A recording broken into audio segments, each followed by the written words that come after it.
All right, welcome back everyone to an introduction to artificial intelligence with Python. Last time we took a look at search problems in particular, where we have AI agents that are trying to solve some sort of problem by taking actions in some sort of environment, whether that environment is trying to take actions by playing moves in a game, or whether those actions are something like trying to figure out where to make turns in order to get driving directions from point A to point B. This time we're going to turn our attention more generally to just this idea of knowledge. The idea that a lot of intelligence is based on knowledge, especially if we think about human intelligence. People know information, we know facts about the world, and using that information that we know, we're able to draw conclusions, reason about the information that we know in order to figure out how to do something or figure out some other piece of information that we conclude based on the information we already have available to us. What we'd like to focus on now is the ability to take this idea of knowledge and being able to reason based on knowledge and apply those ideas to artificial intelligence. In particular, we're going to be building what are known as knowledge-based agents. Agents that are able to reason and act by representing knowledge internally. Somehow inside of our AI, they have some understanding of what it means to know something. And ideally, they have some algorithms or some techniques they can use based on that knowledge that they know in order to figure out the solution to a problem or figure out some additional piece of information that can be helpful in some sense. So what do we mean by reasoning based on knowledge to be able to draw conclusions? Well, let's look at a simple example drawn from the world of Harry Potter. We take one sentence that we know to be true. Imagine if it didn't rain, then Harry visited Hagrid today. So one fact that we might know about the world. And then we take another fact. Harry visited Hagrid or Dumbledore today, but not both. So it tells us something about the world, that Harry either visited Hagrid but not Dumbledore, or Harry visited Dumbledore but not Hagrid. And now we have a third piece of information about the world, that Harry visited Dumbledore today. So we now have three pieces of information now, three facts inside of a knowledge base, so to speak, information that we know. And now we as humans can try and reason about this and figure out, based on this information, what additional information can we begin to conclude.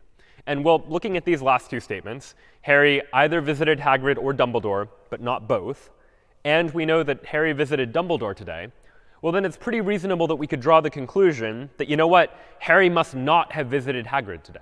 Because based on a combination of these two statements, we can draw this inference, so to speak, a conclusion that Harry did not visit Hagrid today.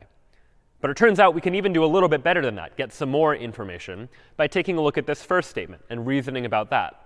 This first statement says, if it didn't rain, then Harry visited Hagrid today. So what does that mean? In all cases where it didn't rain, then we know that Harry visited Hagrid. But if we also know now that Harry did not visit Hagrid, then that tells us something about our initial premise that we were thinking about. In particular, it tells us that it did rain today, because we can reason, if it didn't rain, then Harry would have visited Hagrid. But we know for a fact that Harry did not visit Hagrid today. So it's this kind of reasoning, this sort of logical reasoning, where we use logic based on the information that we know in order to take information and reach conclusions, that is going to be the focus of what we're going to be talking about today. How can we make our artificial intelligence logical so that they can perform the same kinds of deduction, the same kinds of reasoning that we've been doing so far? Of course, humans reason about logic generally in terms of human language, that I just now was speaking in English, talking in English about these sentences and trying to reason through how it is that they relate to one another. We're going to need to be a little bit more formal when we turn our attention to computers and being able to encode this notion of logic and truthhood and falsehood inside of a machine. So we're going to need to introduce a few more terms and a few symbols that will help us reason through this idea of logic inside of an artificial intelligence. And we'll begin with the idea of a sentence. Now, a sentence in a natural language like English is just something that I'm saying, like what I'm saying right now. In the context of AI, though, a sentence is just an assertion about the world in what we're going to call a knowledge representation language, some way of representing knowledge inside of our computers. And the way that we're going to spend most of today reasoning about knowledge is through a type of logic known as propositional logic. There are a number of different types of logic, some of which we'll touch on, but propositional logic is based on a logic of propositions, or just statements about the world. And so we begin in propositional logic with the notion of propositional symbols. We will have certain symbols that are oftentimes just letters, something like P or Q or R, where each of those symbols is going to represent some fact or sentence about the world. So P, for example, might represent the fact that it is raining. And so P is going to be a symbol that represents that idea. And Q, for example, might represent Harry visited Hagrid today. Each of these propositional symbols represents some sentence or some fact about the world. But in addition to just having individual facts about the world, we want some way to connect these propositional symbols together in order to reason more complexly about other facts that might exist inside of the world in which we're reasoning. So in order to do that, we'll need to introduce some additional symbols that are known as logical connectives. Now, there are a number of these logical connectives, but 5 of the most important, and the ones we're going to focus on today, are these 5 up here, each represented by a logical symbol. Not is represented by this symbol here, and is represented as sort of an upside-down V, or is represented by a V shape. Implication, and we'll talk about what that means in just a moment, is represented by an arrow. And biconditional, again, we'll talk about what that means in a moment, is represented by these double arrows. But these 5 logical connectives are the main ones we're going to be focusing on in terms of thinking about how it is that a computer can reason about facts and draw conclusions based on the facts that it knows. But in order to get there, we need to take a look at each of these logical connectives and build up an understanding for what it is that they actually mean. So let's go ahead and begin with the not symbol. So this not symbol here. And what we're going to show for each of these logical connectives is what we're going to call a truth table, a table that demonstrates what this word not means when we attach it to a propositional symbol or any sentence inside of our logical language. And so the truth table for not is shown right here. If P, some propositional symbol or some other sentence even, is false, then not P is true. And if P is true, then not P is false. So you can imagine that placing this not symbol in front of some sentence of propositional logic just says the opposite of that. So if, for example, P represented it is raining, then not P would represent the idea that it is not raining. And as you might expect, if P is false, meaning if the sentence it is raining is false, well, then the sentence not P must be true. The sentence that it is not raining is therefore true. So not, you can imagine, just takes whatever is in P and it inverts it, turns false into true and true into false. Much analogously to what the English word not means, just taking whatever comes after it and inverting it to mean the opposite. Next up, and also very English-like, is this idea of and, represented by this upside-down V shape or this point shape. And, as opposed to just taking a single argument, the way not does, we have P and we have not P, and is going to combine 2 different sentences in propositional logic together. So I might have one sentence P and another sentence Q, and I want to combine them together to say P and Q. And the general logic for what P and Q means is it means that both of its operands are true. P is true, and also Q is true. And so here's what that truth table looks like. This time we have 2 variables, P and Q. And when we have 2 variables, each of which can be in 2 possible states, true or false, that leads to 2 squared or 4 possible combinations of truth and falsehood. So we have P is false and Q is false. We have P is false and Q is true. P is true and Q is false. And then P and Q both are true. And those are the only 4 possibilities for what P and Q could mean. And in each of those situations, this third column here, P and Q, is telling us a little bit about what it actually means for P and Q to be true. And we see that the only case where P and Q is true is in this 4th row here, where P happens to be true, Q also happens to be true. And in all other situations, P and Q is going to evaluate to false. So this, again, is much in line with what our intuition of and might mean. If I say P and Q, I probably mean that I expect both P and Q to be true. Next up, also potentially consistent with what we mean, is this word or, represented by this V shape, sort of an upside-down and symbol. And or, as the name might suggest, is true if either of its arguments are true. As long as P is true or Q is true, then P or Q is going to be true. Which means the only time that P or Q is false is if both of its operands are false. If P is false and Q is false, then P or Q is going to be false. But in all other cases, at least one of the operands is true. Maybe they're both true, in which case P or Q is going to evaluate to true. Now, this is mostly consistent with the way that most people might use the word or in the sense of speaking the word or in normal English, though there is sometimes when we might say or where we mean P or Q, but not both, or we mean sort of it can only be one or the other.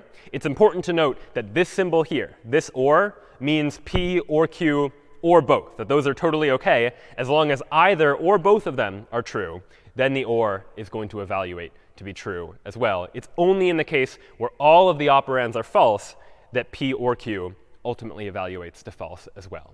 In logic, there's another symbol known as the exclusive or, which encodes this idea of exclusivity, of like one or the other, but not both. But we're not going to be focusing on that today. Whenever we talk about or, we're always talking about either or both, in this case, as represented by this truth table here. So that now is not an and, an or. And next up is what we might call implication, as denoted by this arrow symbol. So we have P and Q, and this sentence here will generally read as P implies Q. And what P implies Q means is that if P is true, then Q is also true. So I might say something like, if it is raining, then I will be indoors, meaning it is raining implies I will be indoors, as the logical sentence that I'm saying there. And the truth table for this can sometimes be a little bit tricky. So obviously, if P is true and Q is true, then P implies Q. That's true. That definitely makes sense. And it should also stand to reason that when P is true and Q is false, then P implies Q is false. Because if I said to you, if it is raining, then I will be indoors, and it is raining, but I'm not indoors, well, then it would seem to be that my original statement was not true. P implies Q means that if P is true, then Q also needs to be true. And if it's not, well, then the statement is false. What's also worth noting, though, is what happens when P is false. When P is false, the implication makes no claim at all. If I say something like, if it is raining, then I will be indoors, and it turns out it's not raining, then in that case, I am not making any statement as to whether or not I will be indoors or not. P implies Q just means that if P is true, Q must be true. But if P is not true, then we make no claim about whether or not Q is true at all. So in either case, if P is false, it doesn't matter what Q is. Whether it's false or true, we're not making any claim about Q whatsoever. We can still evaluate the implication to true. The only way that the implication is ever false is if our premise, P, is true, but the conclusion that we're drawing, Q, happens to be false. So in that case, we would say P does not imply Q in that case. Finally, the last connective that we'll discuss is this biconditional. You can think of a biconditional as a condition that goes in both directions. So originally, when I said something like, if it is raining, then I will be indoors, I didn't say what would happen if it wasn't raining. Maybe I'll be indoors, maybe I'll be outdoors. This biconditional you can read as an if and only if. So I can say, if it is, I will be indoors if and only if it is raining. Meaning, if it is raining, then I will be indoors. And if I am indoors, it's reasonable to conclude that it is also raining. So this biconditional is only true when P and Q are the same. So if P is true and Q is true, then this biconditional is also true. P implies Q, but also the reverse is true. Q also implies P. So if P and Q both happen to be false, we would still say it's true. But in any of these other two situations, this P, if and only if Q, is going to ultimately evaluate to false. So a lot of trues and falses going on there, but these 5 basic logical connectives are going to form the core of the language of propositional logic, the language that we're going to use in order to describe ideas, and the language that we're going to use in order to reason about those ideas in order to draw conclusions. So let's now take a look at some of the additional terms that we'll need to know about in order to go about trying to form this language of propositional logic and writing AI that's actually able to understand this sort of logic. The next thing we're going to need is the notion of what is actually true about the world. We have a whole bunch of propositional symbols, P and Q and R and maybe others, but we need some way of knowing like what actually is true in the world. Is P true or false? Is Q true or false? So on and so forth. And to do that, we'll introduce the notion of a model. A model just assigns a truth value, where a truth value is either true or false, to every propositional symbol. In other words, it's creating what we might call a possible world. So let me give an example. If, for example, I have two propositional symbols, P is it is raining, and Q is it is a Tuesday, a model just takes each of these two symbols and assigns a truth value to them, either true or false. So here's a sample model. In this model, in other words, in this possible world, it is possible that P is true, meaning it is raining, and Q is false, meaning it is not a Tuesday. But there are other possible worlds or other models as well. There is some model where both of these variables are true, some model where both of these variables are false. In fact, if there are n variables that are propositional symbols like this that are either true or false, then the number of possible models is 2 to the n, because each of these possible models, possible variables within my model could be set to either true or false if I don't know any information about it. So now that I have the symbols and the connectives that I'm going to need in order to construct these parts of knowledge, we need some way to represent that knowledge. And to do so, we're going to allow our AI access to what we'll call a knowledge base. And a knowledge base is really just a set of sentences that our AI knows to be true. Some set of sentences in propositional logic that are things that our AI knows about the world. And so we might tell our AI some information about a situation that it finds itself in, or a situation about a problem that it happens to be trying to solve. And we would give that information to the AI that the AI would store inside of its knowledge base. And what happens next is the AI would like to use that information in the knowledge base to be able to draw conclusions about the rest of the world. And what do those conclusions look like? Well, to understand those conclusions, we'll need to introduce one more idea, one more symbol, and that is the notion of entailment. So this sentence here, with this double turnstile and these Greek letters, this is the Greek letter alpha and the Greek letter beta, and we read this as alpha entails beta. And alpha and beta here are just sentences in propositional logic. And what this means is that alpha entails beta means that in every model, in other words, in every possible world in which sentence A is true, or sentence alpha is true, then sentence beta is also true. So if something entails something else, if alpha entails beta, it means that if I know alpha to be true, then beta must therefore also be true. So if my alpha is something like, I know that it is a Tuesday in January, then a reasonable beta might be something like, I know that it is January. Because in all worlds where it is a Tuesday in January, I know for sure that it must be January, just by definition. This first statement or sentence about the world entails the second statement. And we can reasonably use deduction based on that first sentence to figure out that the second sentence is in fact true as well. And ultimately, it's this idea of entailment that we're going to try and encode into our computer. We want our AI agent to be able to figure out what the possible entailments are. We want our AI to be able to take these three sentences like, if it didn't rain, Harry visited Hagrid, that Harry visited Hagrid or Dumbledore, but not both, and that Harry visited Dumbledore, and just using that information, we'd like our AI to be able to infer or figure out that using these three sentences inside of a knowledge base, we can draw some conclusions. In particular, we can draw the conclusions here that 1, Harry did not visit Hagrid today, and we can draw the entailment 2, that it did, in fact, rain today. And this process is known as inference. And that's what we're going to be focusing on today, this process of deriving new sentences from old ones. That I give you these three sentences, you put them in the knowledge base inside the AI, and the AI is able to use some sort of inference algorithm to figure out that these two sentences must also be true. And that is how we define inference. So let's take a look at an inference example to see how we might actually go about inferring things in a human sense before we take a more algorithmic approach to see how we could encode this idea of inference in AI. And we'll see there are a number of ways that we can actually achieve this. So again, we'll deal with a couple of propositional symbols. We'll deal with P, Q, and R. P is it is a Tuesday. Q is it is raining. And R is Harry will go for a run. 3 propositional symbols that we are just defining to mean this. We're not saying anything yet about whether they're true or false. We're just defining what they are. Now we'll give ourselves, or an AI, access to a knowledge base, abbreviated to KB, the knowledge that we know about the world. We know this statement. All right, so let's try to parse it. The parentheses here are just used for precedent, so we can see what associates with what. But you would read this as P and not Q implies R. All right, so what does that mean? Let's put it piece by piece. P is it is a Tuesday.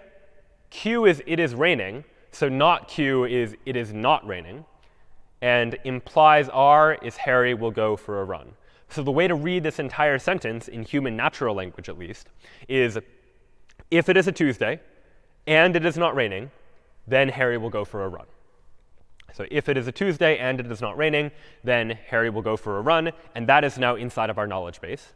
And let's now imagine that our knowledge base has two other pieces of information as well. It has information that P is true, that it is a Tuesday. And we also have the information not Q, that it is not raining, that this sentence Q, it is raining, happens to be false. And those are the three sentences that we have access to. P and not Q implies R, P and not Q. Using that information, we should be able to draw some inferences. P and not Q is only true if both P and not Q are true. Well, all right, we know that P is true, and we know that not Q is true. So we know that this whole expression is true.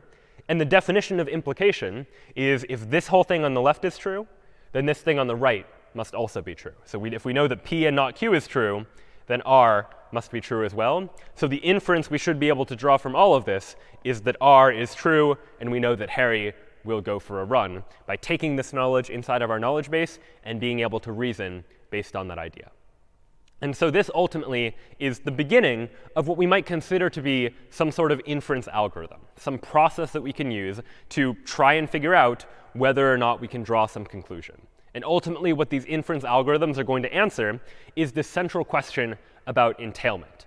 Given some query about the world, something we're wondering about the world, and we'll call that query alpha, the question we want to ask using these inference algorithms is, does KB, our knowledge base, entail alpha? In other words, using only the information we know inside of our knowledge base, the knowledge that we have access to, can we conclude that this sentence alpha is true? And that's ultimately what we would like to do. So how can we do that? How can we go about writing an algorithm that can look at this knowledge base and figure out whether or not this query alpha is actually true? Well, it turns out there are a couple of different algorithms for doing so. And one of the simplest, perhaps, is known as model checking. Now, remember that a model is just some assignment of all of the propositional symbols inside of our language to a truth value, true or false. And you can think of a model as a possible world, that there are many possible worlds where different things might be true or false, and we can enumerate all of them. And the model checking algorithm does exactly that. So what does our model checking algorithm do? Well, if we wanted to determine if our knowledge base entails some query alpha, then we are going to enumerate all possible models. In other words, consider all possible values of true and false for our variables, all possible states in which our world can be in. And if in every model where our knowledge base is true, alpha is also true, then we know that the knowledge base entails alpha. So let's take a closer look at that sentence and try and figure out what it actually means. If we know that in every model, in other words, in every possible world, no matter what assignment of true and false to variables you give, if we know that whenever our knowledge is true, what we know to be true is true, that this query, alpha, is also true, well, then it stands to reason that as long as our knowledge base is true, then alpha must also be true. And so this is going to form the foundation of our model checking algorithm. We're going to enumerate all of the possible worlds and ask ourselves, whenever the knowledge base is true, is alpha true? And if that's the case, then we know alpha to be true. And otherwise, there is no entailment. Our knowledge base does not entail alpha. All right, so this is a little bit abstract, but let's take a look at an example to try and put real propositional symbols to this idea. So again, we'll work with the same example. P is it is a Tuesday. Q is it is raining. R is Harry will go for a run. Our knowledge base contains these pieces of information. P and not Q implies R. We also know P, it is a Tuesday, and not Q, it is not raining. And our query, our alpha in this case, the thing we want to ask is R. We want to know, is it guaranteed, is it entailed that Harry will go for a run? So the first step is to enumerate all of the possible models.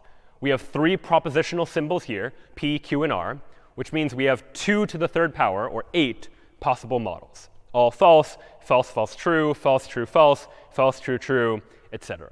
8 possible ways that you could assign true and false to all of these models. And we might ask in each one of them, is the knowledge base true? Here are the set of things that we know. In which of these worlds could this knowledge base possibly apply to? In which worlds is this knowledge base true? Well, in the knowledge base, for example, we know P. Like, we know it is a Tuesday, which means we know that these first four rows where P is false, none of those are going to be true or going to work for this particular knowledge base. Our knowledge base is not true in those worlds. Likewise, we also know not Q. We know that it is not raining. So any of these models where Q is true, like these two and these two here, those aren't going to work either because we know that Q is not true. And finally, we also know that P and not Q implies R, which means that when P is true, where P is true here, and Q is false in these two, then R must be true. And if ever P is true, Q is false, but R is also false, well, that doesn't satisfy this implication here. That implication does not hold true under those situations. So we could say that for our knowledge base, we can conclude under which of these possible worlds is our knowledge base true, and under which of the possible worlds is our knowledge base false. And it turns out there is only one possible world where our knowledge base is actually true.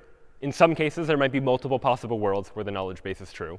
But in this case, it just so happens that there's only one possible world where we can definitively say something about our knowledge base. And in this case, we would look at the query. The query of R, is R true? R is true. And so as a result, we can draw that conclusion.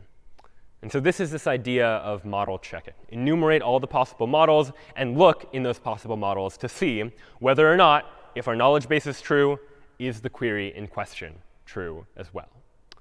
So let's now take a look at how we might actually go about writing this in a programming language like Python. Take a look at some actual code that would encode this notion of propositional symbols and logic and these connectives like and or and not and implication and so forth, and see what that code might actually look like.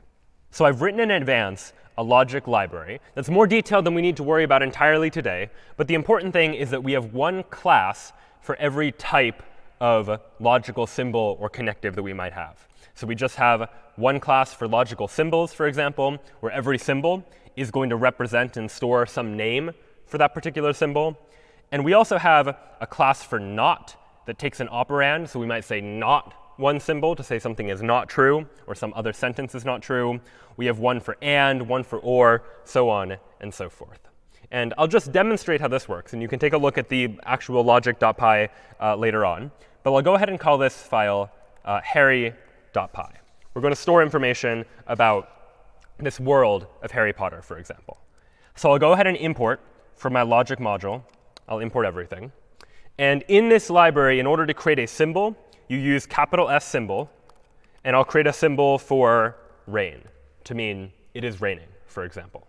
And I'll create a symbol for Hagrid to mean Harry visited Hagrid is what this symbol is going to mean.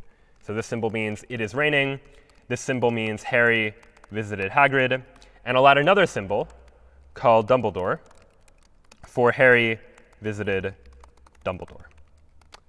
Now, I'd like to save these symbols so that I can use them later as I do some logical analysis. So I'll go ahead and save each one of them inside of a variable. So like rain, Hagrid, and Dumbledore. So you could call the variables anything.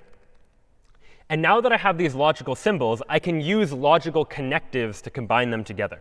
So for example, if I have a sentence like and rain and Hagrid, for example, which is not necessarily true, but just for demonstration, I can now try and print out sentence.formula, which is a function I wrote that takes a sentence in propositional logic and just prints it out so that we, the programmers, can now see this in order to get an understanding for how it actually works. So if I run Python harry.py, what we'll see is this sentence in propositional logic, rain and Hagrid. This is the logical representation of what we have here in our Python program of saying and whose arguments are rain and Hagrid. So we're saying rain and Hagrid by encoding that idea. And this is quite common in Python object-oriented programming, where you have a number of different classes, and you pass arguments into them in order to create a new and object, for example, in order to represent this idea.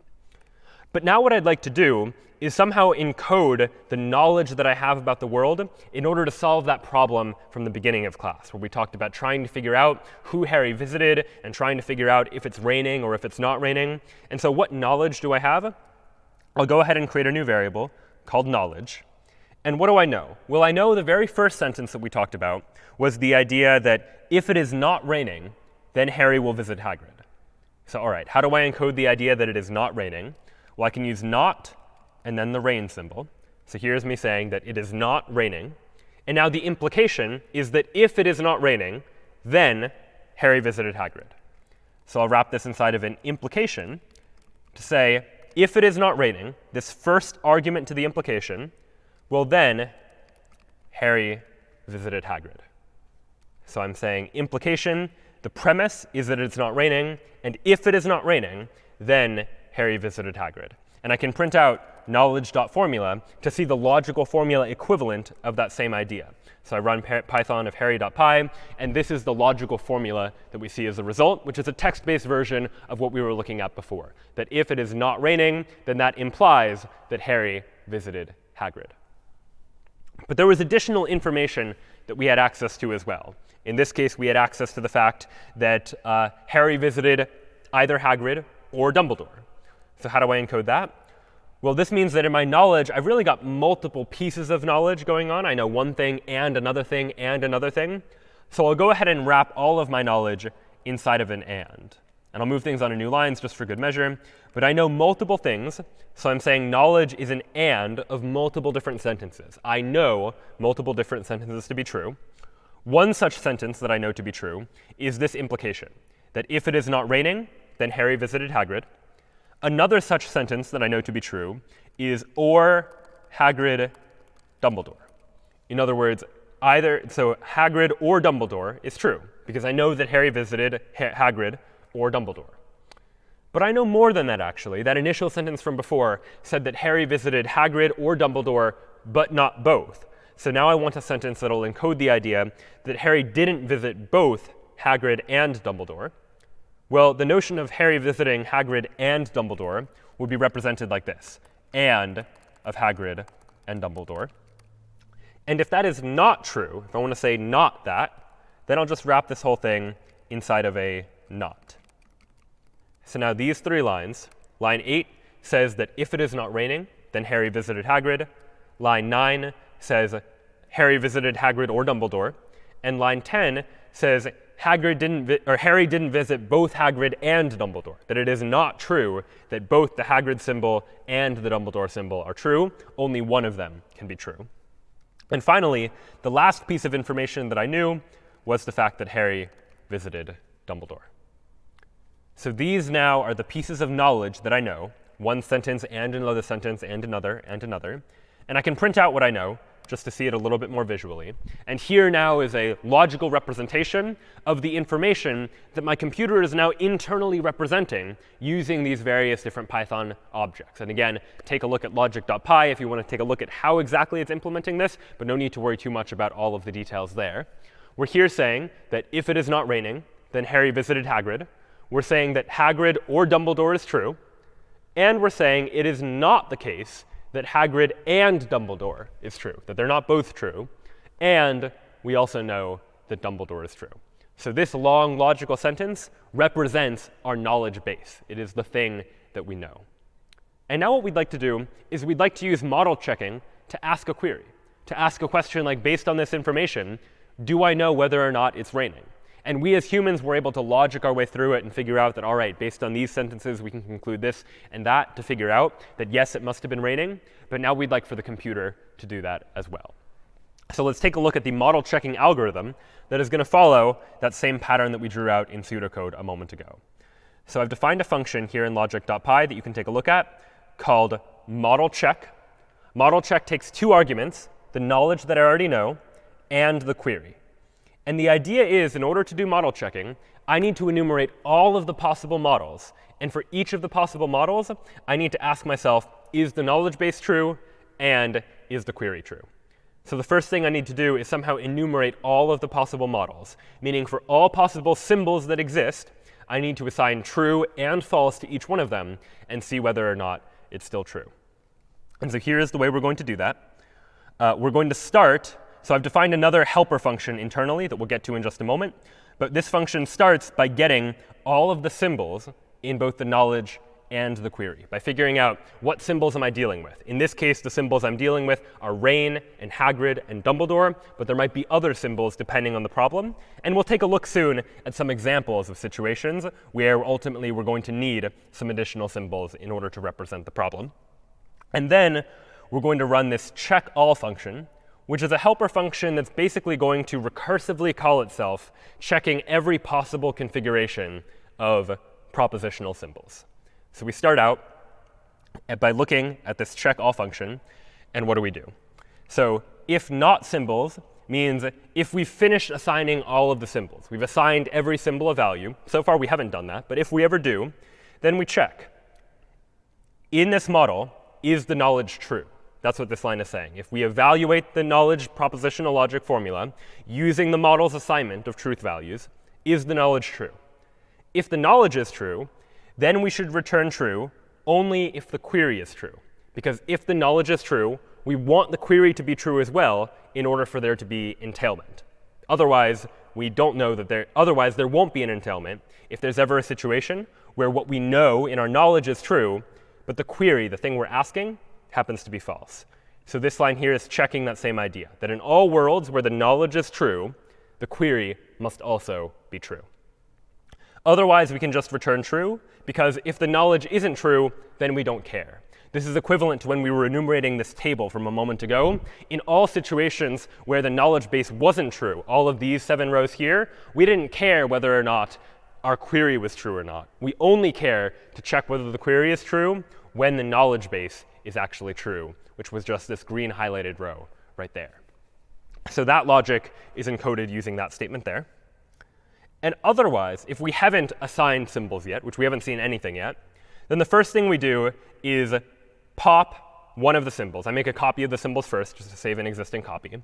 But I pop one symbol off of the remaining symbols so that I just pick one symbol at random. And I create one copy of the model where that symbol is true. And I create a second copy of the model where that symbol is false. So I now have 2 copies of the model, one where the symbol is true and one where the symbol is false. And I need to make sure that this entailment holds in both of those models. So I recursively check all on the model where the statement is true and check all on the model where the statement is false. So again, you can take a look at that function to try to get a sense for how exactly this logic is working. But in effect, what it's doing is recursively calling this check all function again and again and again. And on every level of the recursion, we're saying, let's pick a new symbol that we haven't yet assigned, assign it to true, and assign it to false, and then check to make sure that the entailment holds in both cases. Because ultimately, I need to check every possible world. I need to take every combination of symbols and try every combination of true and false in order to figure out whether the entailment relation actually holds. So that function we've written for you. But in order to use that function inside of Harry.py, what I'll write is something like this. I would like to model check based on the knowledge, and then I provide as a second argument what the query is, what the thing I want to ask is. And what I want to ask in this case is it raining? So model check, again, takes 2 arguments. The first argument is the information that I know, this knowledge, which in this case is this information that was given to me at the beginning. And the second argument, rain, is encoding the idea of the query. What am I asking? I would like to ask, based on this knowledge, do I know for sure that it is raining? And I can try and print out the result of that. And when I run this program, I see that the answer is true. That based on this information, I can conclusively say that it is raining, because using this model checking algorithm, we were able to check that in every world where this knowledge is true, it is raining. In other words, there is no world where this knowledge is true and it is not raining. So you can conclude that it is, in fact, raining. And this sort of logic can be applied to a number of different types of problems. That if confronted with a problem where some sort of logical deduction can be used in order to try to solve it, you might try thinking about what propositional symbols you might need in order to represent that information, and what statements in propositional logic you might use in order to encode that information which you know. And this process of trying to take a problem and figure out what propositional symbols to use in order to encode that idea or how to represent it logically is known as knowledge engineering. That software engineers and AI engineers will take a problem and try and figure out how to distill it down into knowledge that is representable by a computer. And if we can take any general purpose problem, some problem that we find in the human world, and turn it into a problem that computers know how to solve, as by using any number of different variables, well then we can take a computer that is able to do something like model checking or some other inference algorithm and actually figure out how to solve that problem. So now we'll take a look at 2 or 3 examples of knowledge engineering in practice, of taking some problem and figuring out how we can apply logical symbols and use logical formulas to be able to encode that idea. And we'll start with a very popular board game in the US and the UK known as Clue. Now, in the game of Clue, there's a number of different factors that are going on. But the basic premise of the game, if you've never played it before, is that there are a number of different people. For now, we'll just use 3, Colonel Mustard, Professor Plum, and Miss Scarlet. There are a number of different rooms, like a ballroom, a kitchen, and a library. And there are a number of different weapons, a knife, a revolver, and a wrench. And 3 of these, 1 person, 1 room, and 1 weapon, is the solution to the mystery, the murderer and what room they were in and what weapon they happened to use. And what happens at the beginning of the game is that all these cards are randomly shuffled together, and 3 of them, 1 person, 1 room, and 1 weapon, are placed into a sealed envelope that we don't know. And we would like to figure out, using some sort of logical process, what's inside the envelope, which person, which room, and which weapon. And we do so by looking at some, but not all, of these cards here, by looking at these cards to try and figure out what might be going on. And so this is a very popular game, but let's now try and formalize it and see if we could train a computer to be able to play this game by reasoning through it logically. So in order to do this, we'll begin by thinking about what propositional symbols we're ultimately going to need. Remember again that propositional symbols are just some symbol, some variable, that can be either true or false in the world. And so in this case, the propositional symbols are really just going to correspond to each of the possible things that could be inside the envelope. Mustard is a propositional symbol that in this case will just be true if Colonel Mustard is inside the envelope, if he is the murderer, and false otherwise. And likewise for Plum for Professor Plum, and Scarlet for Miss Scarlet, and likewise for each of the rooms and for each of the weapons. We have 1 propositional symbol for each of these ideas. Then using those propositional symbols, we can begin to create logical sentences, create knowledge that we know about the world. So for example, we know that someone is the murderer, that one of the 3 people is in fact the murderer. And how would we encode that? Well, we don't know for sure who the murderer is, but we know it is 1 person, or the 2nd person, or the 3rd person. So I could say something like this: Mustard, or Plum, or Scarlet. And this piece of knowledge encodes that one of these 3 people is the murderer. We don't know which, but one of these 3 things must be true. What other information do we know? Well, we know that, for example, one of the rooms must have been the room in the envelope, that the crime was committed either in the ballroom or the kitchen or the library. Again, right now, we don't know which, but this is knowledge we know at the outset, knowledge that one of these 3 must be inside the envelope. And likewise, we can say the same thing about the weapon, that it was either the knife or the revolver or the wrench, that one of those weapons must have been the weapon of choice and therefore the weapon in the envelope. And then as the game progresses, the gameplay works by people get various different cards, and using those cards, you can deduce information. That if someone gives you a card, for example, I have the Professor Plum card in my hand, then I know the Professor Plum card can't be inside the envelope. I know that Professor Plum is not the criminal, so I know a piece of information like not Plum, for example. I know that Professor Plum has to be false. This propositional symbol is not true. And sometimes I might not know for sure that a particular card is not in the middle, but sometimes someone will make a guess and I'll know that one of 3 possibilities is not true. Like someone will guess Colonel Mustard in the library with the revolver or something to that effect. And in that case, a card might be revealed that I don't see, but if it is a card and it is either Colonel Mustard or the revolver or the library, then I know that at least one of them can't be in the middle. So I know something like it is either not Mustard, or it is not the library, or it is not the revolver. Now, maybe multiple of these are not true, but I know that at least one of Mustard, library, and revolver must, in fact, be false. And so this now is a propositional logic representation of this game of Clue, a way of encoding the knowledge that we know inside this game using propositional logic that a computer algorithm, something like model checking that we saw a moment ago, can actually look at and understand. So let's now take a look at some code to see how this algorithm might actually work in practice. All right, so I'm now going to open up a file called clue.py, which I've started already. And what we'll see here is I've defined a couple of things. I've defined some symbols initially. Notice I have a symbol for Colonel Mustard, a symbol for Professor Plum, a symbol for Miss Scarlet, all of which I've put inside of this list of characters. I have a symbol for ballroom and kitchen and library inside of a list of rooms. And then I have symbols for knife and revolver and wrench. These are my weapons. And so all of these characters and rooms and weapons all together, those are my symbols. And now I also have this check knowledge function. And what the check knowledge function does is it takes my knowledge, and it's going to try and draw conclusions about what I know. So for example, we'll loop over all of the possible symbols, and we'll check, do I know that that symbol is true?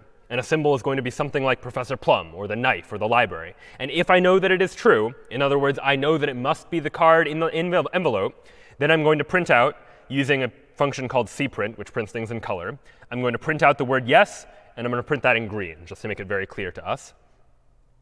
And if we're not sure that the symbol is true, maybe I can check to see if I'm sure that the symbol is not true. Like if I know for sure that it is not Professor Plum, for example.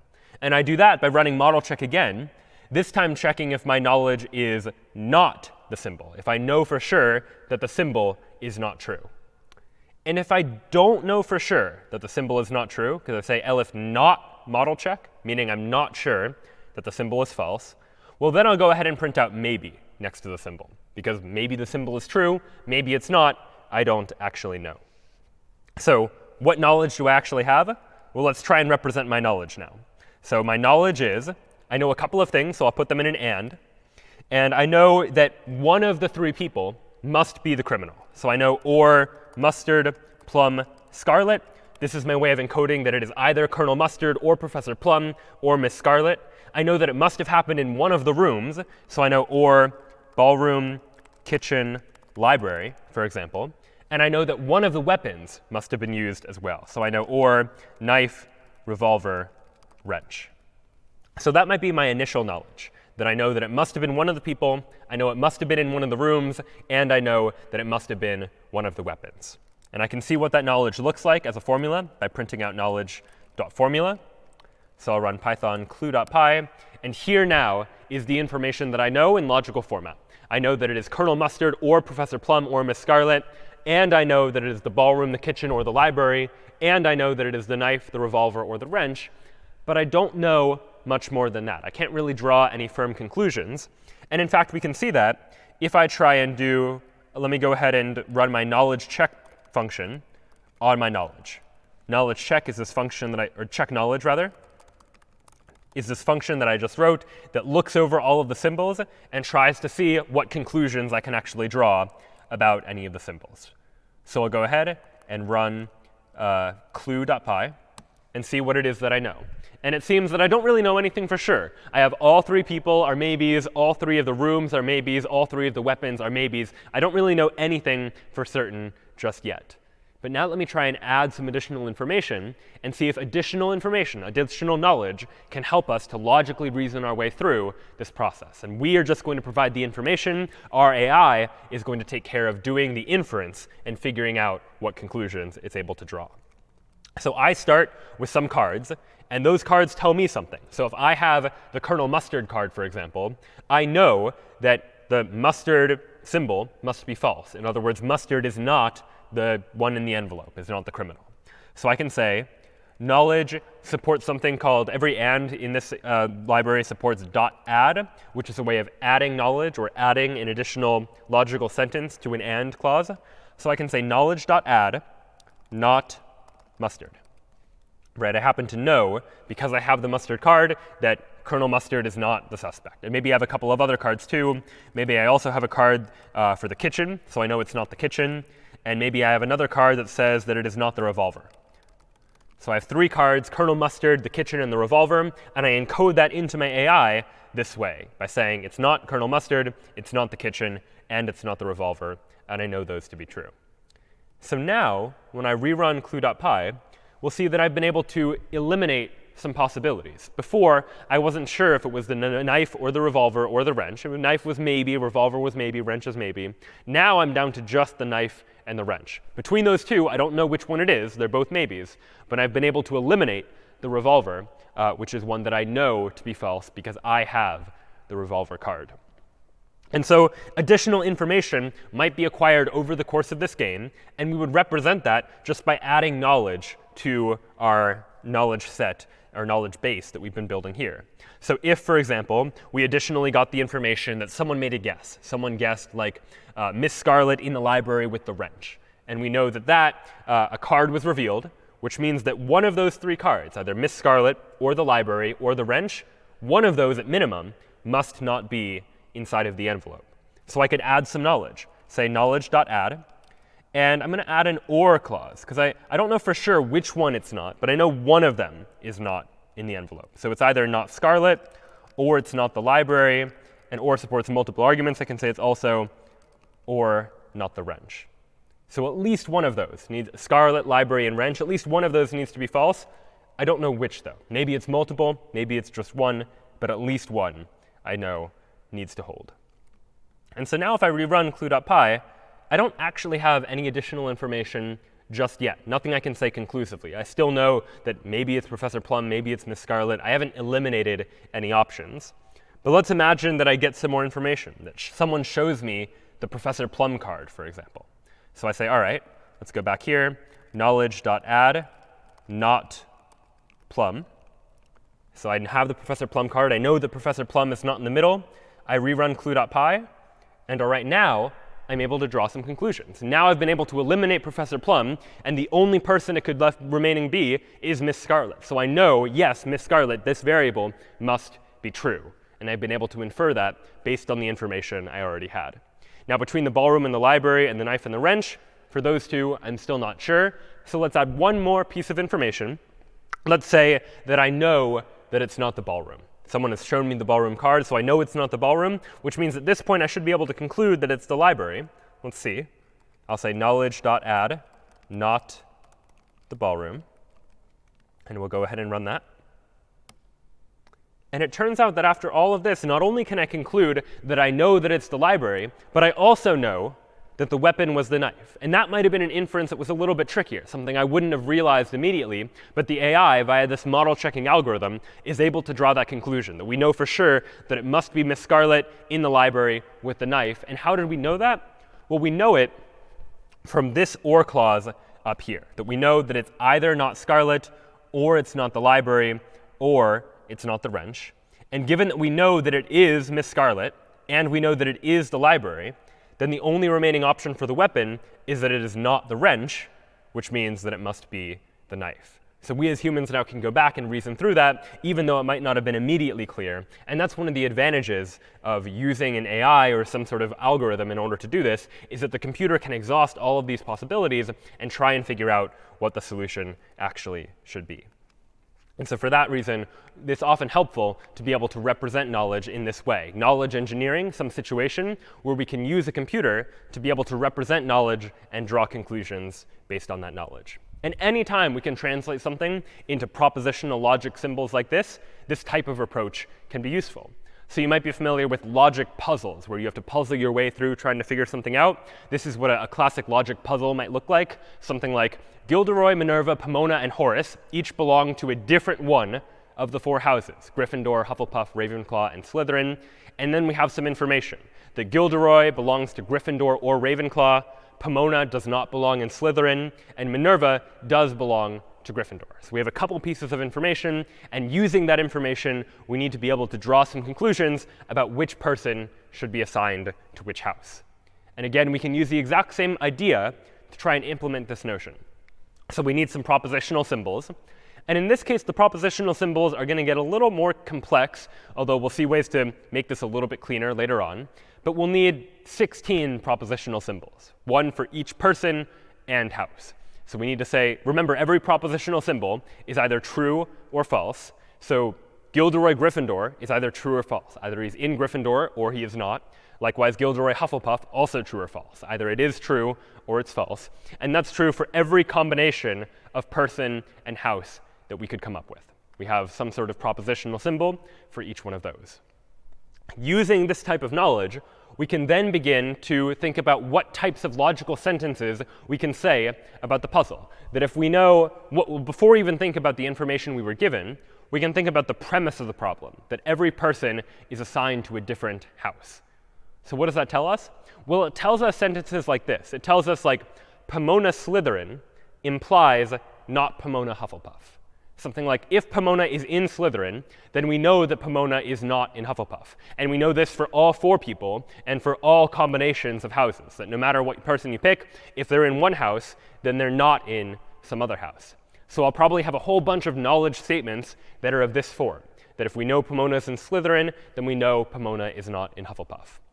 We were also given the information that each person is in a different house. So I also have pieces of knowledge that look something like this. Minerva Ravenclaw implies not Gilderoy Ravenclaw. If they're all in different houses, then if Minerva is in Ravenclaw, then we know that Gilderoy is not in Ravenclaw as well. And I have a whole bunch of similar sentences like this that are expressing that idea for other people and other houses as well. And so in addition to sentences of these form, I also have the knowledge that was given to me. Information like Gilderoy was in Gryffindor or in Ravenclaw that would be represented like this, Gilderoy Gryffindor or Gilderoy Ravenclaw. And then using these sorts of sentences, I can begin to draw some conclusions about the world. So let's see an example of this. We'll go ahead and actually try and implement this logic puzzle to see if we can figure out what the answer is. I'll go ahead and open up puzzle.py, where I've already started to implement this sort of idea. I've defined a list of people and a list of houses, and I've so far created one symbol for every person and for every house. That's what this double for loop is doing, looping over all people, looping over all houses, creating a new symbol for each of them. And then I've added some information. I know that every person belongs to a house, so I've added the information for every person, that person Gryffindor, or person Hufflepuff, or person Ravenclaw, or person Slytherin, that one of those 4 things must be true. Every person belongs to a house. What other information do I know? I also know that only one house per person. So no person belongs to multiple houses. So how does this work? Well, this is going to be true for all people. So I'll loop over every person. And then I need to loop over all different pairs of houses. The idea is I want to encode the idea that if Minerva is in Gryffindor, then Minerva can't be in Ravenclaw. So I'll loop over all houses, h1, and I'll loop over all houses again, h2. And as long as they're different, h1 not equal to h2, then I'll add to my knowledge base this piece of information. That implication, in other words, an if-then, if the person is in h1, then I know that they are not in house h2.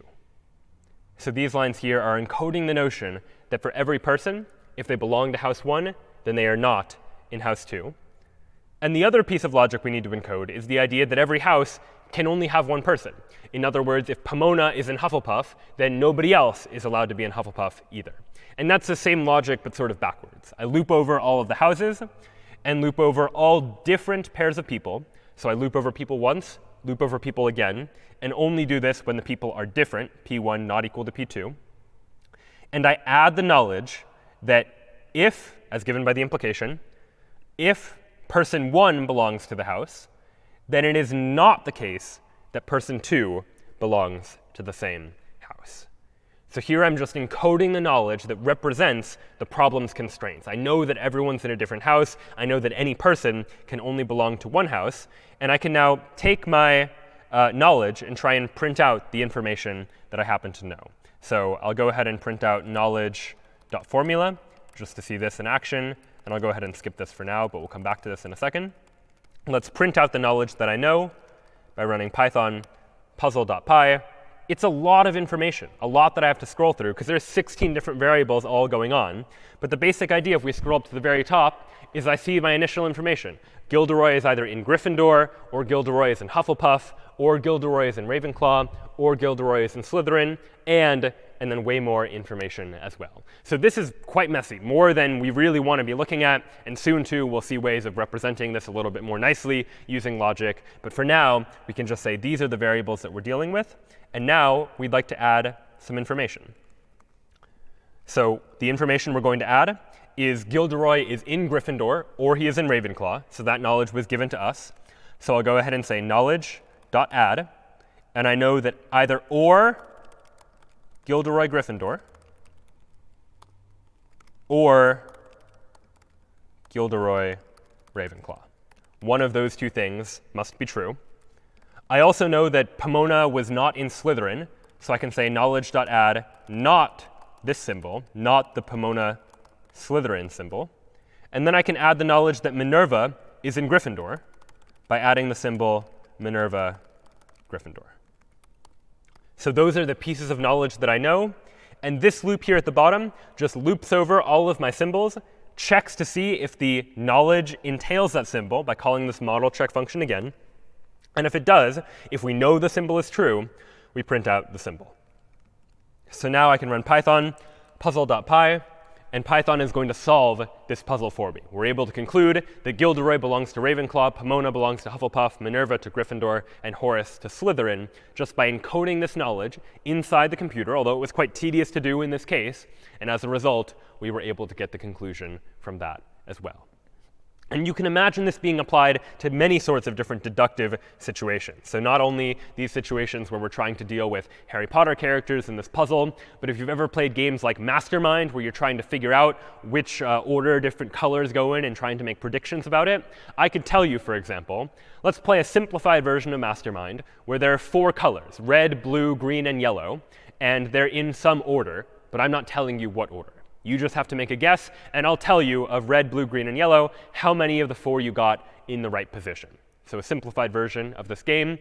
You might make a guess like red, blue, green, yellow, and I would tell you something like 2 of those 4 are in the correct position, but the other 2 are not. Then you could reasonably make a guess and say, all right, let's try this. Blue, red, green, yellow. Try switching 2 of them around. And this time, maybe I tell you, you know what? None of those are in the correct position. And the question then is, all right, what is the correct order of these 4 colors? And we as humans could begin to reason this through. All right, well, if none of these were correct, but 2 of these were correct, well, it must have been because I switched the red and the blue, which means red and blue here must be correct, which means green and yellow are probably not correct. You can begin to do this sort of deductive reasoning. We can also equivalently try and take this and encode it inside of our computer as well. And it's going to be very similar to the logic puzzle that we just did a moment ago. So I won't spend too much time on this code because it is fairly similar. But again, we have a whole bunch of colors and 4 different positions in which those colors can be. And then we have some additional knowledge. And I encode all of that knowledge. And you can take a look at this code on your own time. But I just want to demonstrate that when we run this code, run Python mastermind.py, and run and see what we get, we ultimately are able to compute red 0 in the 0 position, blue in the 1 position, yellow in the 2 position, and green in the 3 position as the ordering of those symbols. Now, ultimately, what you might have noticed is this process was taking quite a long time. And in fact, model checking is not a particularly efficient algorithm, right? What I need to do in order to model check is take all of my possible different variables and enumerate all of the possibilities that they could be in. If I have n variables, I have 2 to the n possible worlds that I need to be looking through in order to perform this model checking algorithm. And this is probably not tractable, especially as we start to get to much larger and larger sets of data where we have many, many more variables that are at play.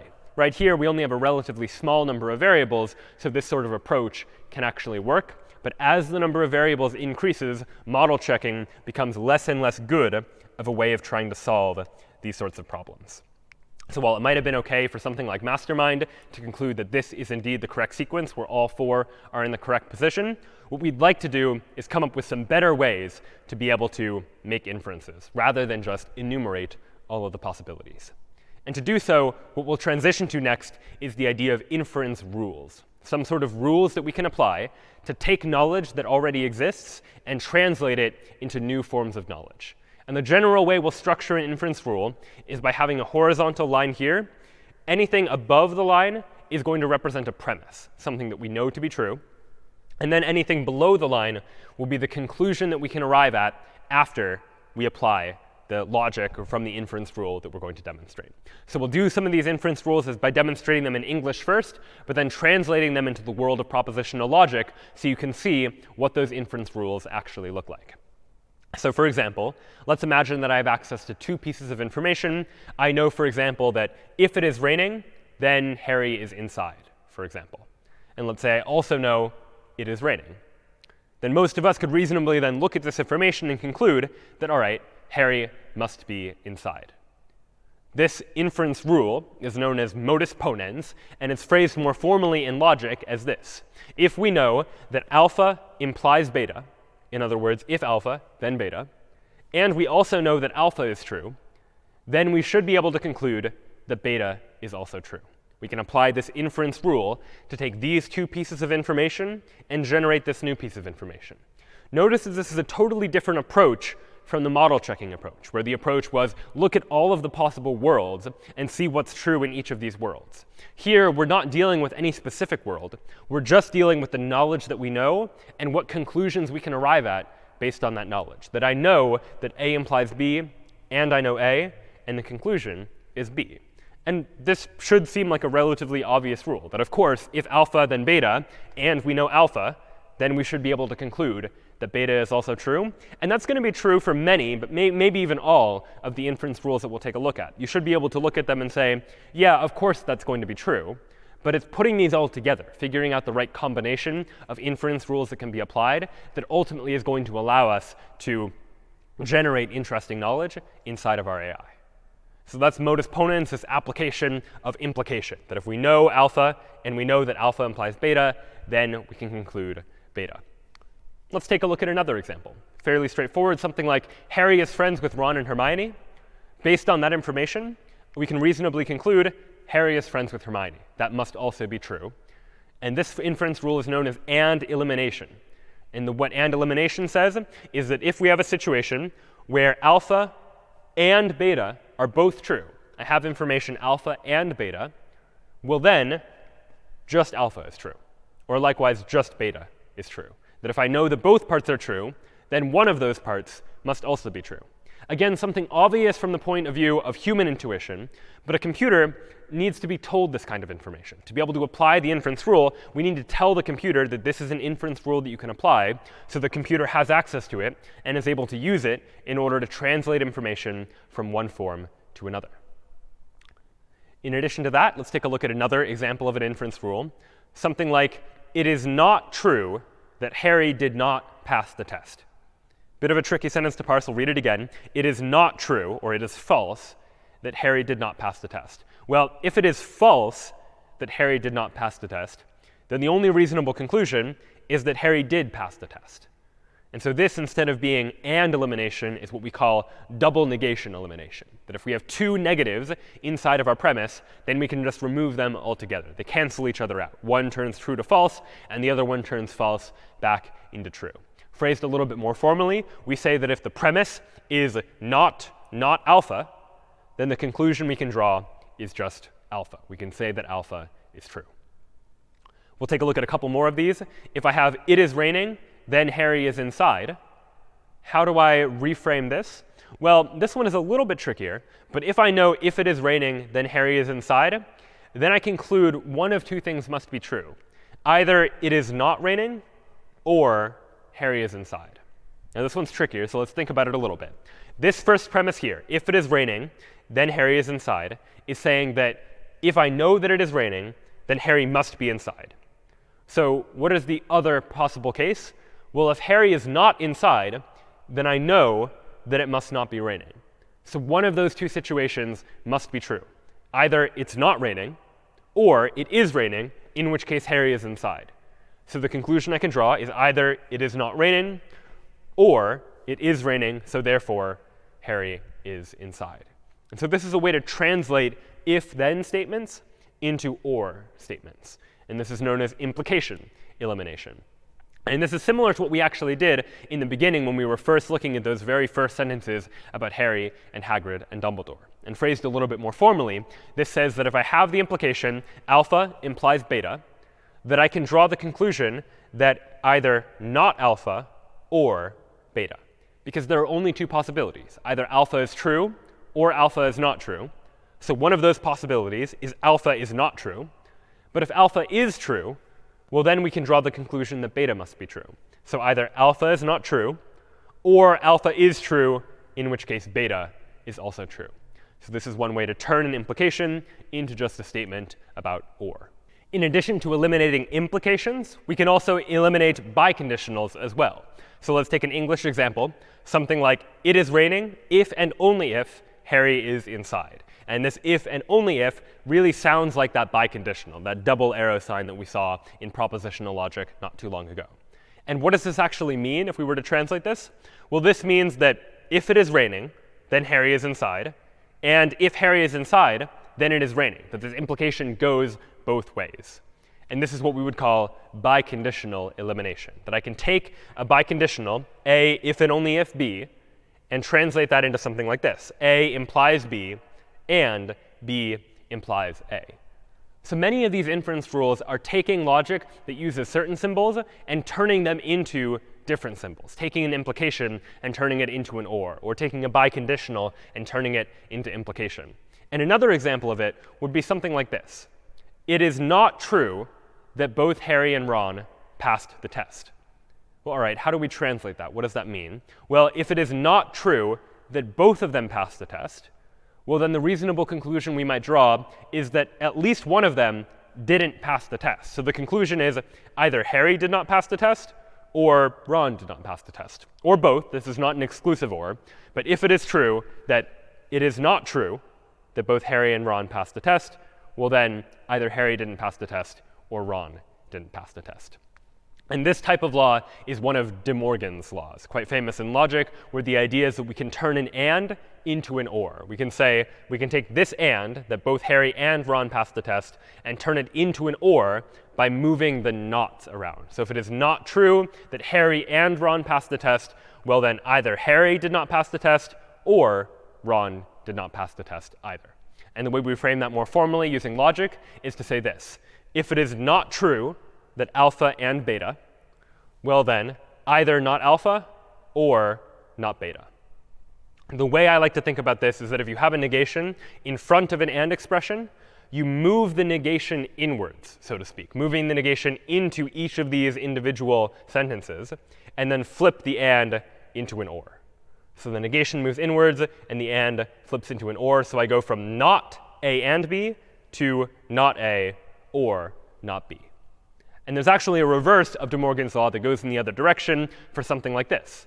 If I say, it is not true that Harry or Ron passed the test, meaning neither of them passed the test, well, then the conclusion I can draw is that Harry did not pass the test and Ron did not pass the test.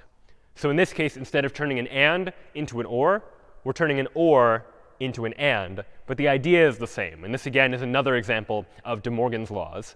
And the way that works is that if I have not A or B this time, the same logic's going to apply. I'm going to move the negation inwards, and I'm going to flip the or into an and. So if not A or B, meaning it is not true that A or B, or alpha or beta, then I can say not alpha and not beta, moving the negation inwards in order to make that conclusion. So those are De Morgan's laws, and a couple other inference rules that are worth just taking a look at.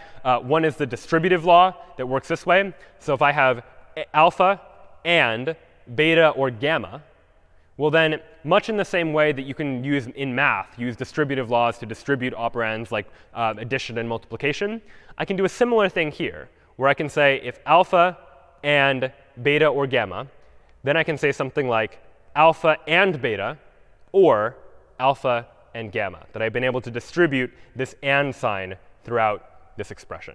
So this is an example of the distributive property or the distributive law as applied to logic in much the same way that you would distribute like a multiplication over the addition of something, for example. This works the other way too.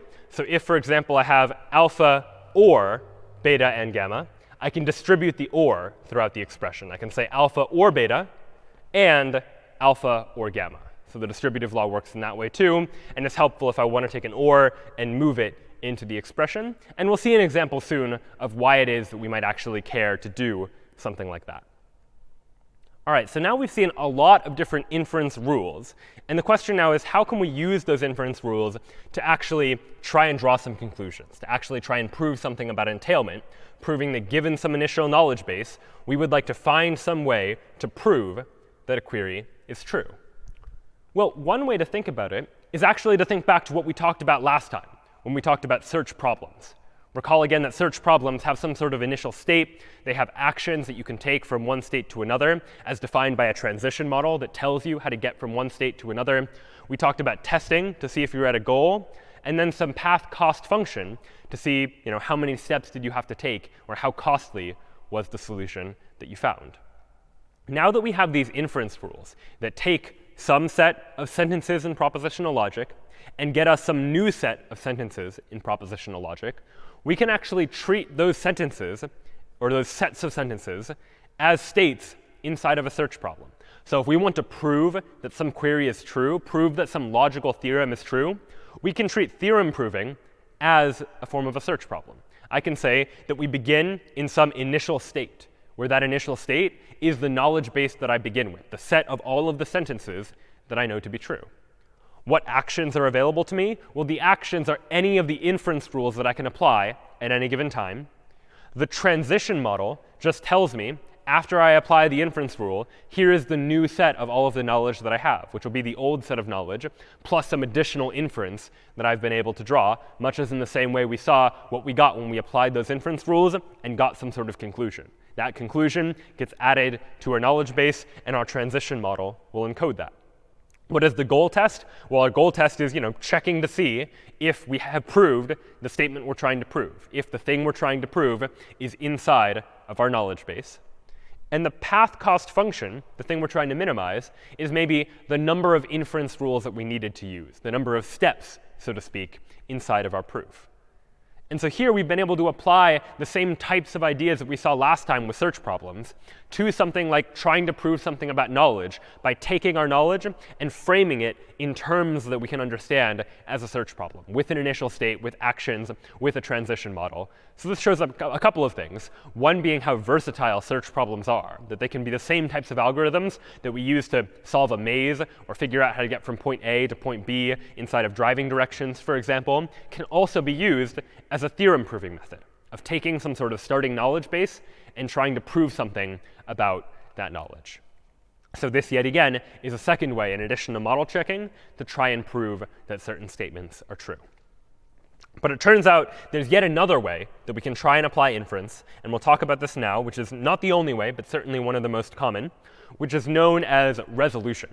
And resolution is based on another inference rule that we'll take a look at now, quite a powerful inference rule that will let us prove anything that can be proven about a knowledge base. And it's based on this basic idea. Let's say I know that either Ron is in the Great Hall or Hermione is in the library. And let's say I also know that Ron is not in the Great Hall. Based on those two pieces of information, what can I conclude? Well, I could pretty reasonably conclude that Hermione must be in the library. How do I know that? Well, it's because these two statements, these two what we'll call complementary literals, literals that complement each other, they're opposites of each other, seem to conflict with each other. This sentence tells us that either Ron is in the Great Hall or Hermione is in the library. So if we know that Ron is not in the Great Hall, that conflicts with this one, which means Hermione must be in the library. And this we can frame as a more general rule known as the unit resolution rule, a rule that says that if we have P or Q, and we also know not P, well then from that we can reasonably conclude Q. That if P or Q are true, and we know that P is not true, the only possibility is for Q to then be true. And this, it turns out, is quite a powerful inference rule in terms of what it can do, in part because we can quickly start to generalize this rule. This Q right here doesn't need to just be a single propositional symbol. It could be multiple, all chained together in a single clause, as we'll call it. So if I had something like P or Q1 or Q2 or Q3, so on and so forth, up until Qn, so I had n different other variables, and I have not P, well, then what happens when these two complement each other is that these two clauses resolve, so to speak, to produce a new clause that is just Q1 or Q2 all the way up to Qn. And in an OR, the order of the arguments in the OR doesn't actually matter. The P doesn't need to be the first thing. It could have been in the middle. But the idea here is that if I have P in one clause and not P in the other clause, well, then I know that one of these remaining things must be true. I've resolved them in order to produce a new clause. But it turns out we can generalize this idea even further, in fact, and display even more power that we can have with this resolution rule. So let's take another example. Let's say, for instance, that I know the same piece of information, that either Ron is in the Great Hall or Hermione is in the library. And the second piece of information I know is that Ron is not in the Great Hall or Harry is sleeping. So it's not just a single piece of information. I have two different clauses, and we'll define clauses more precisely in just a moment. What do I know here? Well, again, for any propositional symbol, like Ron is in the Great Hall, there are only two possibilities. Either Ron is in the Great Hall, in which case, based on resolution, we know that Harry must be sleeping, or Ron is not in the Great Hall, in which case we know, based on the same rule, that Hermione must be in the library. Based on those two things in combination, I can say, based on these two premises, that I can conclude that either Hermione is in the library or Harry is sleeping. So again, because these two conflict with each other, I know that one of these two must be true. And you can take a closer look and try and reason through that logic. Make sure you convince yourself that you believe this conclusion. Stated more generally, we can name this resolution rule by saying that if we know P or Q is true, and we also know that not P or R is true, we resolve these two clauses together to get a new clause, Q or R, that either Q or R must be true. And again, much as in the last case, Q and R don't need to just be single propositional symbols. It could be multiple symbols. So if I had a rule that had P or Q1 or Q2 or Q3, so on and so forth, up until Qn, where n is just some number, and likewise, I had not P or R1 or R2, so on and so forth, up until Rm, where m, again, is just some other number, I can resolve these two clauses together to get one of these must be true, Q1 or Q2 up until Qn, or R1 or R2 up until Rm. And this is just a generalization of that same rule we saw before. Each of these things here are what we're going to call a clause, where a clause is formally defined as a disjunction of literals, where a disjunction means it's a bunch of things that are connected with or. Disjunction means things connected with or. Conjunction, meanwhile, is things connected with and. And a literal is either a propositional symbol or the opposite of a propositional symbol. So it's something like P or Q or not P or not Q. Those are all propositional symbols or not of the propositional symbols, and we call those literals. So a clause is just something like this, P or Q or R, for example. Meanwhile, what this gives us an ability to do is it gives us an ability to turn logic, any logical sentence, into something called conjunctive normal form. A conjunctive normal form sentence is a logical sentence that is a conjunction of clauses. Recall again, conjunction means things are connected to one another using and so a conjunction of clauses means that it is an and of individual clauses, each of which has ors in it. So something like this, A or B or C, and D or not E, and F or G.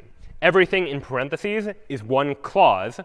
All of the clauses are connected to each other using an and everything in the clause is separated using an or.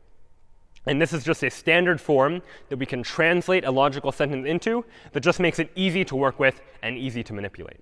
And it turns out that we can take any sentence in logic and turn it into conjunctive normal form just by applying some inference rules and transformations to it. So we'll take a look at how we can actually do that. So what is the process for taking a logical formula and converting it into conjunctive normal form, otherwise known as CNF? Well, the process looks a little something like this. We need to take all of the symbols that are not part of conjunctive normal form, the biconditionals and the implications and so forth, and turn them into something that is more closely like conjunctive normal form. So the first step will be to eliminate biconditionals, those if and only if double arrows. And we know how to eliminate biconditionals because we saw there was an inference rule to do just that. Anytime I have an expression like alpha if and only if beta, I can turn that into alpha implies beta and beta implies alpha based on that inference rule we saw before. Likewise, in addition to eliminating biconditionals, I can eliminate implications as well, the if-then arrows. And I can do that using the same inference rule we saw before too, taking alpha implies beta and turning that into not alpha or beta, because that is logically equivalent to this first thing here. Then we can move knots inwards, because we don't want knots on the outsides of our expressions. Conjunctive normal form requires that it's just clause and clause and clause and clause. Any knots need to be immediately next to propositional symbols. But we can move those knots around using De Morgan's laws by taking something like not A and B and turn it into not A or not B, for example, using De Morgan's laws to manipulate that. And after that, all we'll be left with are ands and ors, and those are easy to deal with. We can use the distributive law to distribute the ors so that the ors end up on the inside of the expression, so to speak, and the ands end up on the outside. So this is the general pattern for how we'll take a formula and convert it into conjunctive normal form. And let's now take a look at an example of how we would do this and explore then why it is that we would want to do something like this. Here's how we can do it. Let's take this formula, for example. P or Q implies R, and I'd like to convert this into conjunctive normal form, where it's all ands of clauses, and every clause is a disjunctive clause. It's ors together. So what's the first thing I need to do? Well, this is an implication, so let me go ahead and remove that implication.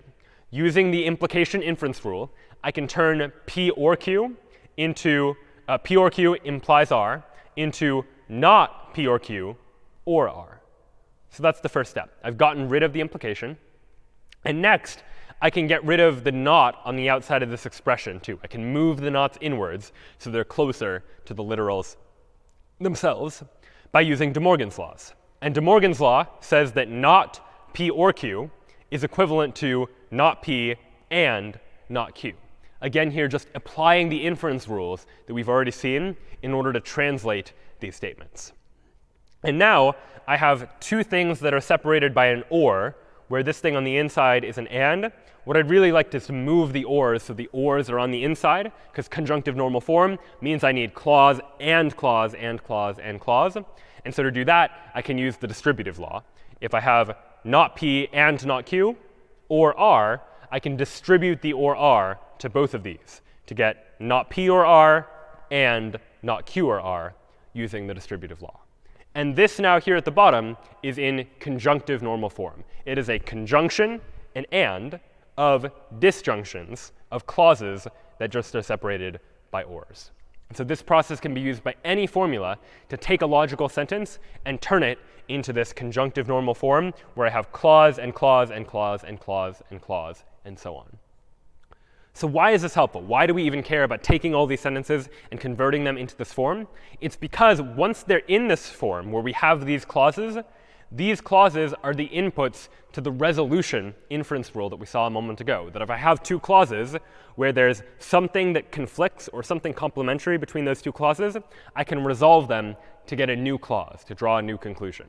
And we call this process inference by resolution, using the resolution rule to draw some sort of inference. And it's based on the same idea, that if I have P or Q, this clause, and I have not P or R, that I can resolve these two clauses together to get Q or R as the resulting clause, a new piece of information that I didn't have before. Now, a couple of key points that are worth noting about this before we talk about the actual algorithm. One thing is that let's imagine we have P or Q or S, and I also have not P or R or S. The resolution rule says that because this P conflicts with this not P, we would resolve to put everything else together to get Q or S or R or S. But it turns out that this double S is redundant, or S here and or S there. It doesn't change the meaning of the sentence. So in resolution, when we do this resolution process, we'll usually also do a process known as factoring, where we take any duplicate variables that show up and just eliminate them. So Q or S or R or S just becomes Q or R or S. The S only needs to appear once, no need to include it multiple times. Now, one final question worth considering is what happens if I try to resolve P and not P together? If I know that P is true and I know that not P is true, well, resolution says I can merge these clauses together and look at everything else. Well, in this case, there is nothing else, so I'm left with what we might call the empty clause. I'm left with nothing. And the empty clause is always false. The empty clause is equivalent to just being false. And that's pretty reasonable, because it's impossible for both P and not P to both hold at the same time. P is either true or it's not true, which means that if P is true, then this must be false. And if this is true, then this must be false. There's no way for both of these to hold at the same time. So if ever I try and resolve these two, it's a contradiction, and I'll end up getting this empty clause, where the empty clause I can call equivalent to false. And this idea that if I resolve these two contradictory terms, I get the empty clause, this is the basis for our inference by resolution algorithm. Here's how we're going to perform inference by resolution at a very high level. We want to prove that our knowledge base entails some query alpha, that based on the knowledge we have, we can prove conclusively that alpha is going to be true. How are we going to do that? Well, in order to do that, we're going to try to prove that if we know the knowledge and not alpha, that would be a contradiction. And this is a common technique in computer science more generally, this idea of proving something by contradiction. If I want to prove that something is true, I can do so by first assuming that it is false and showing that it would be contradictory, showing that it leads to some contradiction. And if the thing I'm trying to prove, if when I assume it's false, leads to a contradiction, then it must be true. And that's the logical approach, or the idea behind a proof by contradiction. And that's what we're going to do here. We want to prove that this query alpha is true. So we're going to assume that it's not true. We're going to assume not alpha. And we're going to try and prove that it's a contradiction. If we do get a contradiction, well, then we know that our knowledge entails the query alpha. If we don't get a contradiction, there is no entailment. This is this idea of a proof by contradiction, of assuming the opposite of what you're trying to prove. And if you can demonstrate that that's a contradiction, then what you're proving must be true. But more formally, how do we actually do this? How do we check that knowledge base and not alpha is going to lead to a contradiction? Well, here's where resolution comes into play. To determine if our knowledge base entails some query alpha, we're going to convert knowledge base and not alpha to conjunctive normal form, that form where we have a whole bunch of clauses that are all anded together. And when we have these individual clauses, now we can keep checking to see if we can use resolution to produce a new clause. Right? We can take any pair of clauses and check, is there some literal that is the opposite of each other or complementary to each other in both of them? For example, I have a P in one clause and a not P in another clause, or an R in one clause and a not R in another clause. If ever I have that situation where once I convert to conjunctive normal form and I have a whole bunch of clauses, I see two clauses that I can resolve to produce a new clause, then I'll do so. This process occurs in a loop. I'm going to keep checking to see if I can use resolution to produce a new clause and keep using those new clauses to try to generate more new clauses after that. Now, it just so may happen that eventually we may produce the empty clause, the clause we were talking about before. If I resolve P and not P together, that produces the empty clause. And the empty clause we know to be false, because we know that there's no way for both P and not P to both simultaneously be true. So if ever we produce the empty clause, then we have a contradiction. And if we have a contradiction, that's exactly what we were trying to do in a proof by contradiction. If we have a contradiction, then we know that our knowledge base must entail this query alpha. We know that alpha must be true.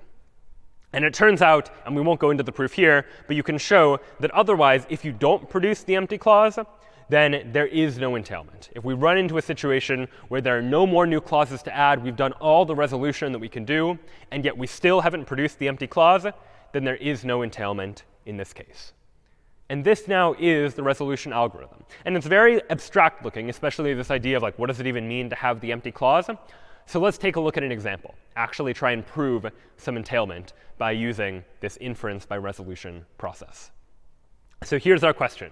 We have this knowledge base. Here's the knowledge that we know, A or B, and not B or C, and not C. And we want to know if all of this entails A. So this is our knowledge base here, this whole long thing. And our query alpha is just this propositional symbol A. So what do? Well, first, we want to prove by contradiction. So we want to first assume that A is false and see if that leads to some sort of contradiction. So here's what we're going to start with. A or B and not B or C and not C. This is our knowledge base. And we're going to assume not A. We're going to assume that the thing we're trying to prove is, in fact, false. And so this is now in conjunctive normal form. And I have 4 different clauses. I have A or B. I have not B or C. I have not C. And I have not A. And now I can begin to just pick 2 clauses that I can resolve and apply the resolution rule to them. And so looking at these 4 clauses, I see, all right, these 2 clauses are ones I can resolve. I can resolve them because there are complementary literals that show up in them. There's a C here and a not C here. So just looking at these 2 clauses, if I know that not B or C is true, and I know that C is not true, well, then I can resolve these 2 clauses to say, all right, not B, that must be true. I can generate this new clause as a new piece of information that I now know to be true. And all right, now I can repeat this process, do the process again. Can I use resolution again to get some new conclusion? Well, it turns out I can. I can use that new clause I just generated along with this one here. There are complementary literals. This B is complementary to, or conflicts with, this not B over here. And so if I know that A or B is true, and I know that B is not true, well, then the only remaining possibility is that A must be true. So now we have A. That is a new clause that I've been able to generate. And now I can do this one more time. I'm looking for 2 clauses that can be resolved. And you might programmatically do this by just looping over all possible pairs of clauses and checking for complementary literals in each. And here I can say, all right, I found 2 clauses, not A and A, that conflict with each other. And when I resolve these 2 together, well, this is the same as when we were resolving P and not P from before. When I resolve these 2 clauses together, I get rid of the A's, and I'm left with the empty clause. And the empty clause we know to be false, which means we have a contradiction, which means we can safely say that this whole knowledge base does entail A. That if this sentence is true, that we know that A for sure is also true.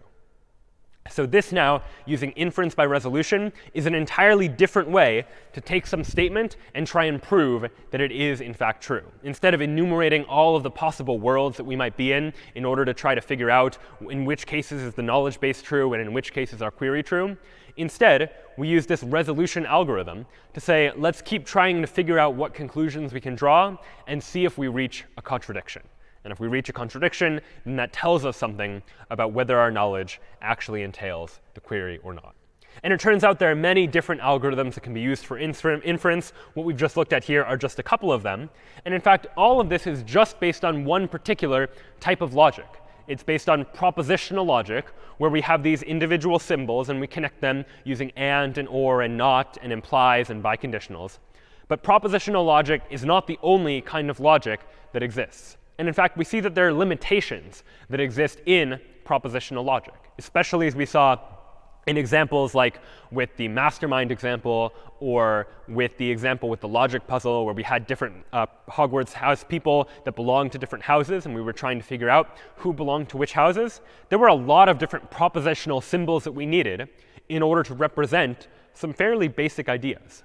So now, as a final topic that we'll take a look at just before we end class today, is one final type of logic different from propositional logic, known as first-order logic, which is a little bit more powerful than propositional logic and is going to make it easier for us to express certain types of ideas.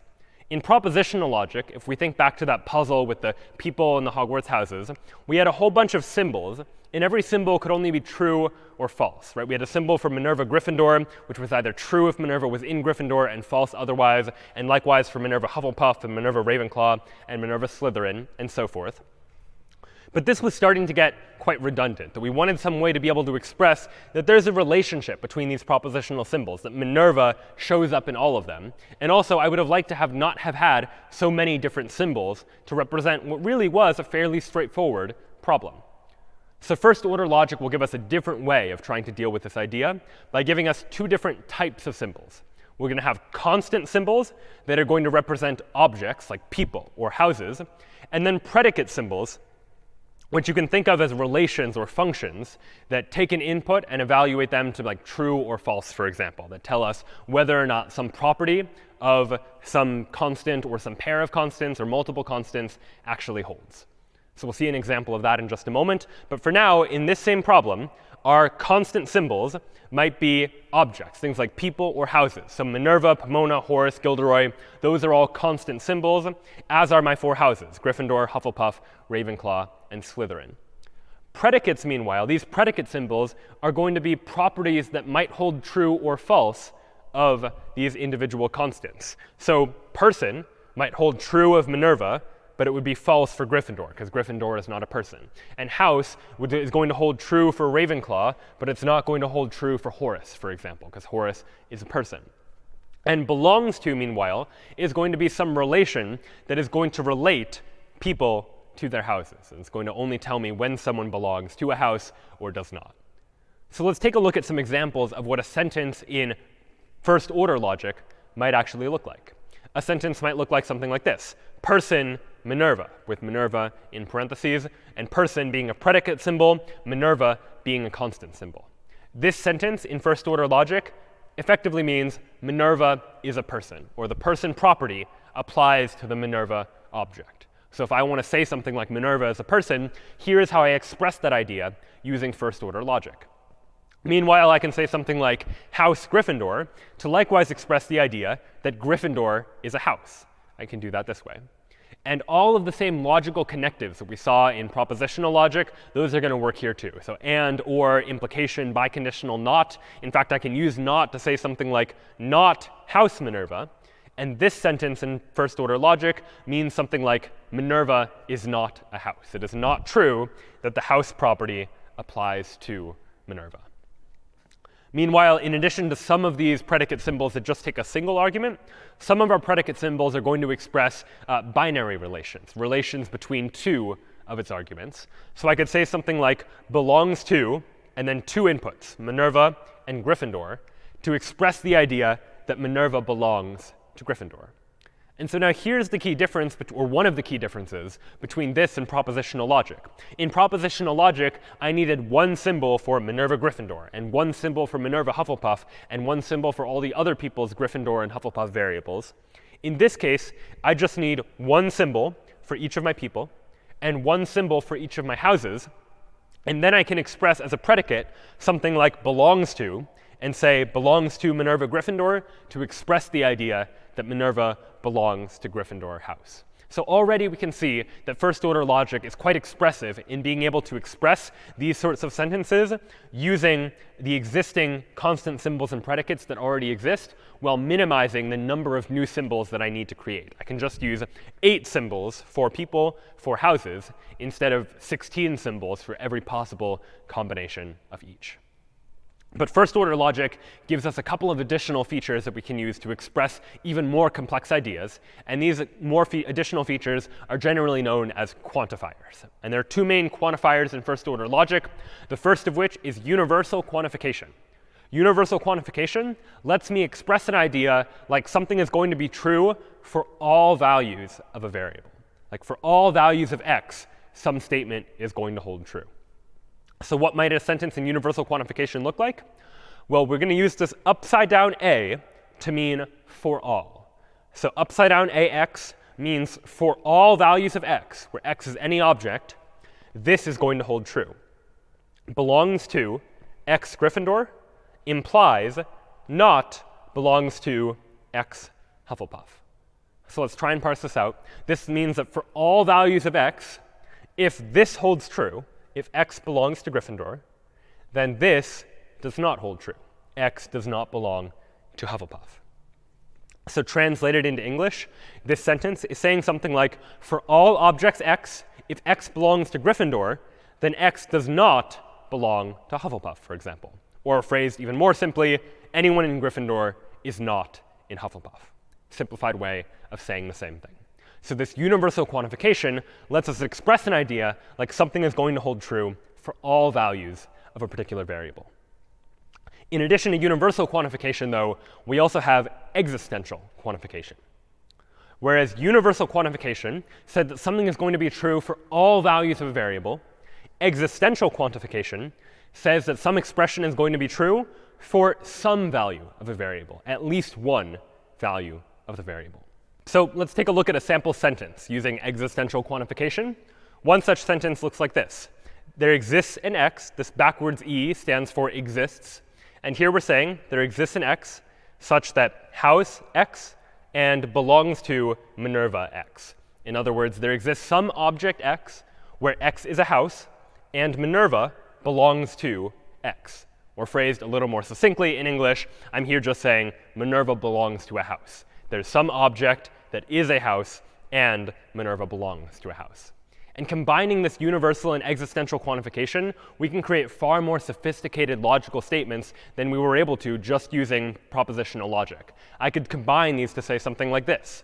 For all x, person x implies there exists a y such that house y and belongs to xy. All right, so a lot of stuff going on there, a lot of symbols. Let's try and parse it out and just understand what it's saying.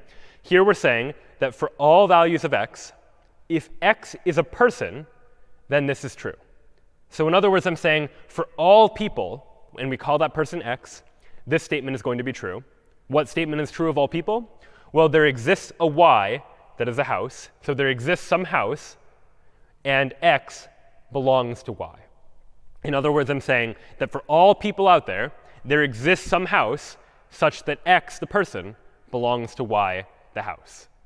So phrased more succinctly, I'm saying that every person belongs to a house. That for all x, if x is a person, then there exists a house that x belongs to. And so we can now express a lot more powerful ideas using this idea now of first-order logic. And it turns out there are many other kinds of logic out there. There's second-order logic and other higher-order logic, each of which allows us to express more and more complex ideas. But all of it, in this case, is really in pursuit of the same goal, which is the representation of knowledge. We want our AI agents to be able to know information, to represent that information, whether that's using propositional logic or first-order logic or some other logic, and then be able to reason based on that, to be able to draw conclusions, make inferences, figure out whether there's some sort of entailment relationship, as by using some sort of inference algorithm, something like inference by resolution or model checking, or any number of these other algorithms that we can use in order to take information that we know and translate it to additional conclusions. So all of this has helped us to create AI that is able to represent information about what it knows and what it doesn't know.